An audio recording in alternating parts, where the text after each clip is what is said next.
Thanks to contacts via WWOOF, lots of lasting friendships have been made among volunteers and hosts, and many people have even changed their careers and lives.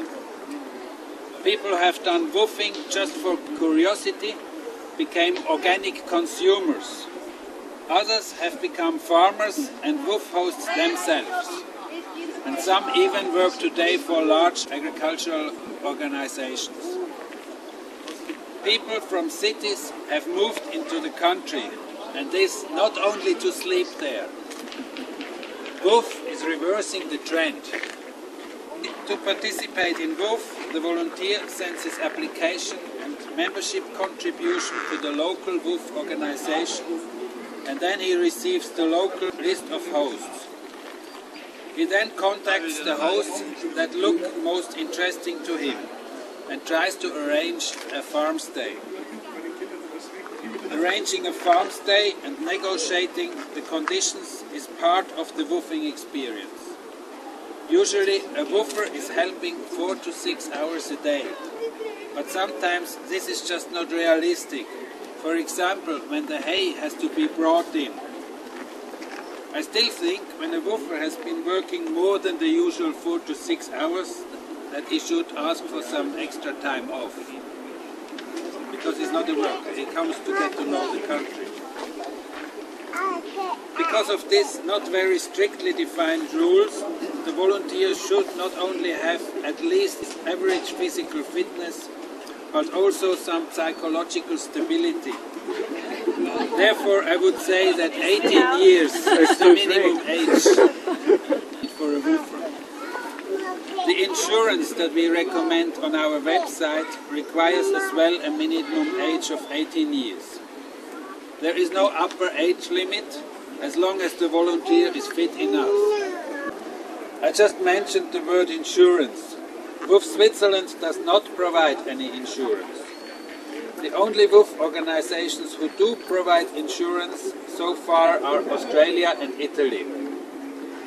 In Switzerland, if the WWOOFer is helping on a real farm, then the farm usually has an insurance for part-time, harvest and family helpers.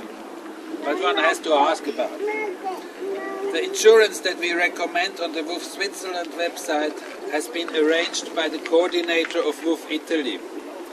This insurance covers personal damage and liability on WWOOF farms for €25 per year, which is a bargain compared to other insurances, for example, worldnomads.com.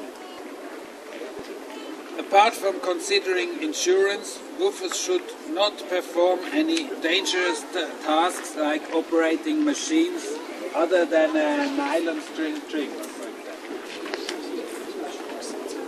The last and most delicate subject I want to talk about is whether WWOOFing is legal. Today we live in a schizophrene world. 2001 was the International Year of Volunteers, so volunteering should be something adorable.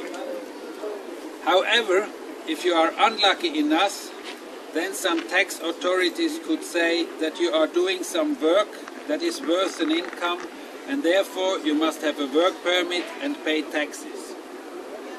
I defend the standpoint that WWOOF is educational, active tourism, and every person who can be a tourist in a country should also be allowed to do WWOOFing.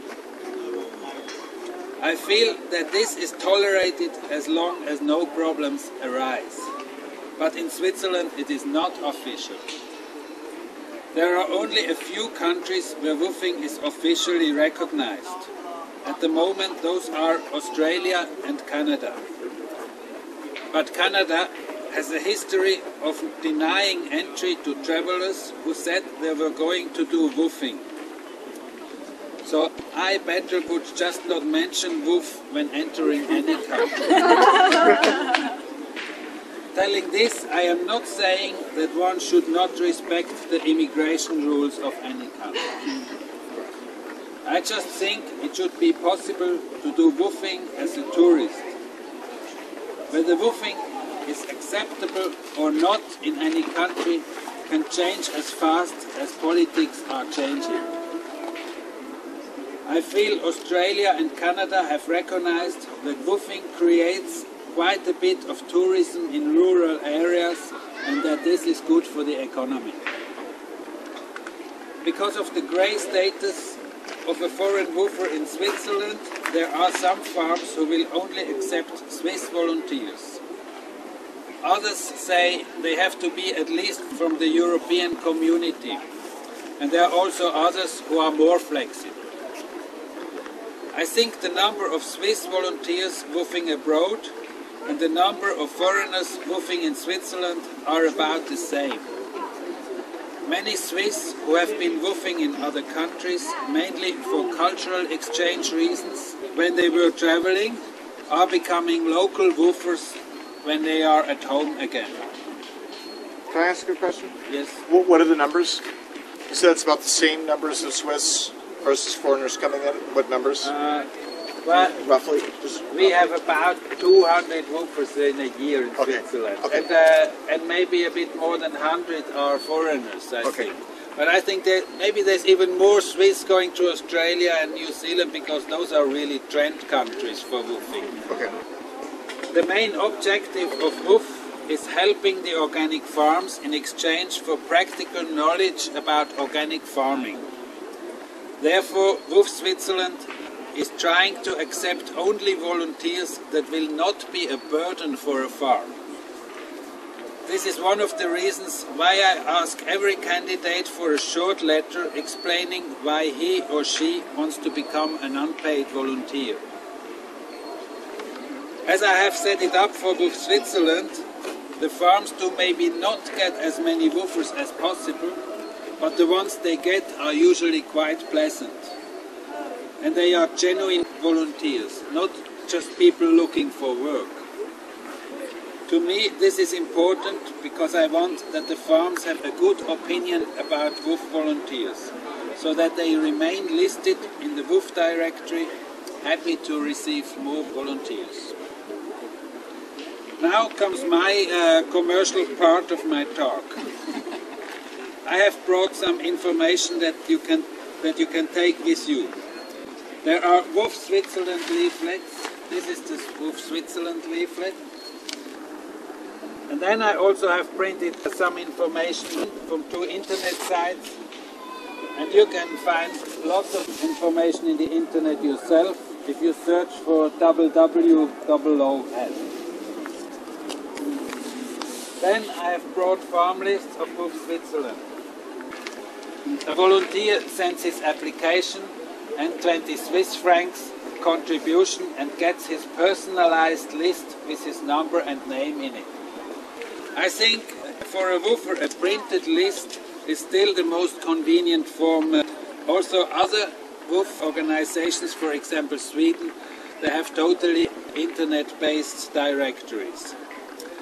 Last week I got an email from somebody who wrote he likes everything electronically because he's a computer nerd. And I wrote back, you can have it if you manage to hack into my computer. That's it.